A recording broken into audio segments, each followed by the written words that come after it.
Bwana Yesu asifiwe. Ninawasalimu katika jina la Bwana. Kwa majina yangu ninaitwa mchungaji Pendo Mukurasi Klaveli, mchungaji wa madhabahu ya kufunguliwa na kuwekwa huru ambayo iko Vikindu Mwajasi. Ninapenda kuwasalimu katika jina la Bwana. Ninamshukuru Mungu sana kwa ajili ya madhabahu hiyo ya kufunguliwa na kuwekwa huru. Ninasema Mungu asante kwa sababu ameniweka pale kwa makusudi, na lengo kubwa na madhabahu hii ni kufungua watu na kuwaweka huru wale waliofungwa na vifungo mbalimbali.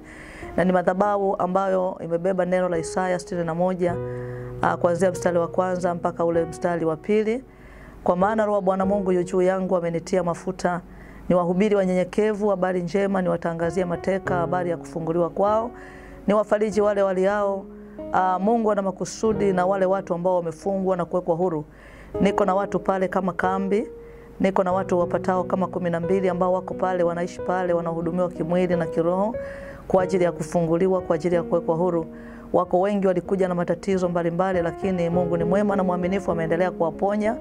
Na wengine walikuwa wakitumika ujinini, lakini mpaka sasa namshukuru Mungu kwa sababu wanaendelea kunolewa na kuwa ni watumishi wa Mungu, wanafanya mambo yaliyo mema na yaliyo ya Mungu mpaka sasa. Kwa hiyo katika hilo ninamshukuru Mungu sana sana. Ninapenda niwakaribishe Mwajasi, mufike pale mumuone Mungu akifungua, Mungu akitenda mambo makubwa ya ajabu. Wenye shida mbalimbali mahali pale wakifika, Mungu anaonekana. Wamekuwepo wachawi wengi ambao wamekuja kushindana na ile madhabahu, wamekuja kufanya mambo mengi makubwa, lakini walipofika mahali pale walikutana na Mungu. Tukiwa ndani ya operation ya kataa uchawi, teketeza uchawi, tulikuwa na operation hiyo ipatao ya miezi kama 3-4, lakini tulimuona Mungu, watu wakija wakifunguliwa, wakileta vitu vyao vya kichawi vikiteketezwa, na baadhi ya watu wengi wakifunguliwa kimuona Mungu na wakitoa yale yote ambayo shetani anakuwa akiyafanya. Na tunamshukuru Mungu sana katika hilo. Tumemwona Mungu akiendelea kulikuza na kuliongeza kanisa.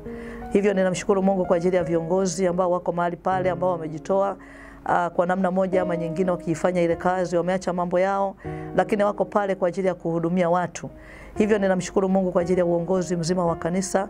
Ninamshukuru Mungu kwa ajili ya wale wote ambao wanajitoa kwa namna moja ama nyingine. Ni madhabahu ambayo iko na Mungu. Pia ninamshukuru Mungu kwa ajili ya baba yangu Askofu Musa Samson Mlawi, ambaye kwa neema kubwa tumeendelea kufanya naye kazi pamoja, na ameendelea kunitia moyo ama kunijenga kwa namna moja ama nyingine, na mpaka sasa anasema Mungu aendelee kuikuza huduma yake na kumuinua. Lakini pia ninawashukuru viongozi wote wa Spiritual Pentecost Church of Tanzania kwa kazi yao njema na kwa kazi yao kubwa. Tuendelee kutiana moyo na kusonga mbele kwa ajili ya kazi ama kwa ajili ya huduma ya Injili. Nina kila sababu za kumwambia Mungu asante kwa ajili ya hayo yote ambayo yameendelea kutendeka.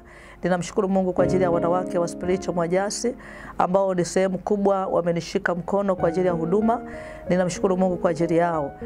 Pia ninamshukuru Mungu kwa ajili ya watoto wangu. Watoto wangu wamekuwa ni sababu na wamekuwa ni sehemu kubwa sana ya kunifariji katika huduma yangu. Binti yangu wa kwanza ambaye anaitwa Rachel, na kijana wangu wa pili ambaye anaitwa Emmanuel ama Mlokozi, na kijana wangu wa tatu ambaye anaitwa Eridi ama Mjuni. Ni watoto ambao ninawapenda, wamenitia moyo, wamekuwa ni sababu ya huduma yangu kukua na kusonga mbele. Huduma ilianza katika mazingira magumu ya hatari kubwa sana, lakini hawajaacha kusimama pamoja na mimi, wakinitia moyo, wakinifariji kwa ajili ya huduma. Basi Mungu wa mbinguni pia wabariki na aendelee kuachilia vipawa na karama ndani yao. Pia namshukuru binti yangu Rachel kwa sababu mpaka sasa ninaamini kabisa ndiye mrithi wa huduma yangu, atasimama na atafanya hii huduma japokuwa ina vita, lakini tunamshukuru Mungu kwa ajili ya hilo. Kwa hiyo nimependa kwamba nielezee kwa sehemu juu ya habari ya hiyo huduma, kwamba tumeanza kwa ugumu lakini naamini mbele ni kwepesi. Ninaamini tutainuka na tutasimama kwa viwango vya tofauti sana. Ombi langu kubwa ni kwamba Mungu asimame, afanye, atende kwa ajili ya wale watu wote ambao wako kwenye hiyo madhabahu, wafunguliwe, na watu wageni wanapofika wamuone Mungu mahali pale kwamba akitenda na akifanya. Niseme Mungu wa mbinguni awabariki kwa ajili ya neema hii kubwa. Tumepata ni neema ya ajabu tu kwamba Mungu anatenda, kwamba Mungu anafanya. Basi kila mmoja atakayonisikia ajue kabisa kwamba yuko Mungu wa kufunguliwa na kuwekwa huru. Manake huwezi kufanikiwa na huwezi kuinuliwa usipofunguliwa. Hata Lazaro alipokuwa kaburini, Bwana Yesu alipomuita Lazaro, alisema Lazaro toka huko nje. Lakini naamini kabisa ya kwamba unasoma maandiko na unaamini kwamba Lazaro alipotoka, Yesu akasema mfungueni, maana alikuwa na leso na alikuwa na sanda. Asingeweza kuona chochote, maana asingeweza kuona ukuu wa Mungu, asingeweza kuona chochote ambacho Mungu amekikusudia katika maisha yake, maana alikuwa na leso ambayo imefunga macho yake. Lakini pia asingeweza kusonga mbele, asingeweza kupiga hatua katika utendaji aidha wa kazi ya Mungu au katika maisha yake, kwa kuwa alikuwa na sanda ambayo imemfunga. Hivyo basi watu wanapofunguliwa, Mungu anaachilia watumishi wake kwamba tuwafungue watu ili wawekwe huru, ili waweze kumiliki na kutawala. Siku zote wanapenda kuambia watu kwamba huwezi kumiliki, huwezi kutawala ikiwa kama hujafunguliwa na kuwekwa huru. Huwezi kumiliki, huwezi kutawala ikiwa kama uko gerezani. Maana mfungwa yote ambaye yuko gerezani hana uhuru wa kufanya jambo lolote, ama hana uwezo wa kufanya kitu chochote. Ni mpaka pale amefunguliwa, amekuwa huru, ndipo anapoweza kujua kwamba ninahitaji kuvaa mavazi gani, kula chakula gani, kutembea kwenda mahali fulani. Vivyo hivyo hata katika roho, kama mtu amefungwa na vifungo mbalimbali, basi hawezi kumiliki, hawezi kutawala, hawezi kufanya chochote kile, lakini mpaka amefunguliwa, mpaka amewekwa huru, ametoka katika vifungo mbalimbali. Namshukuru Mungu kwa ajili ya neno la Yeremia ile 29 mstari wa 11. Neno la Mungu linasema, maana nayajua mawazo na wazia ninyi ni mawazo ya amani wala si mabaya, kuwapa ninyi tumaini siku zenu za mwisho. Itakuwa mtakaponiita na kuniomba nami nitawasikiliza.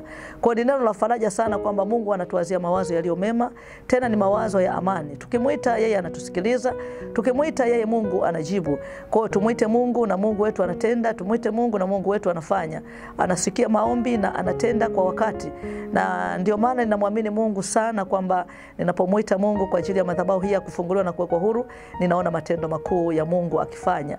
Ninamuona Mungu akitenda kwa sehemu kubwa sana, kwa sababu Mungu hajanyamaza kwetu na wala hajatulia na hatatulia hata siku moja. Wale ambao wamenyenyekea kwake wanapata majibu, wale ambao wametulia kwake wanapata majibu.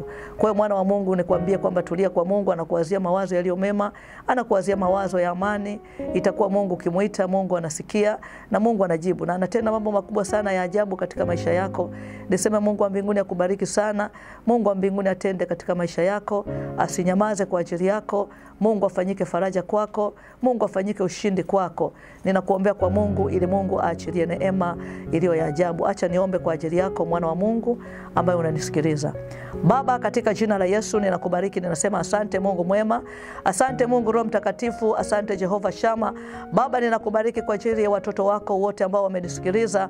Wabariki Mungu, wainue na kuwaimarisha, ukawafungue kutoka katika vifungo vyote vya laana, vifungo vya giza, vifungo vya kichawi na kishirikina. Ukawaweke huru ili Mungu aweze kutembea na wewe, ili waweze kukuona Mungu kitenda katika maisha yao. Katika jina la Yesu Kristo wa Nazareti, mwana wa Mungu aliye hai, Baba ninaomba na kushukuru, nikimkabidhi kila mmoja mikononi mwako kwa utukufu wa jina la Yesu. Amina.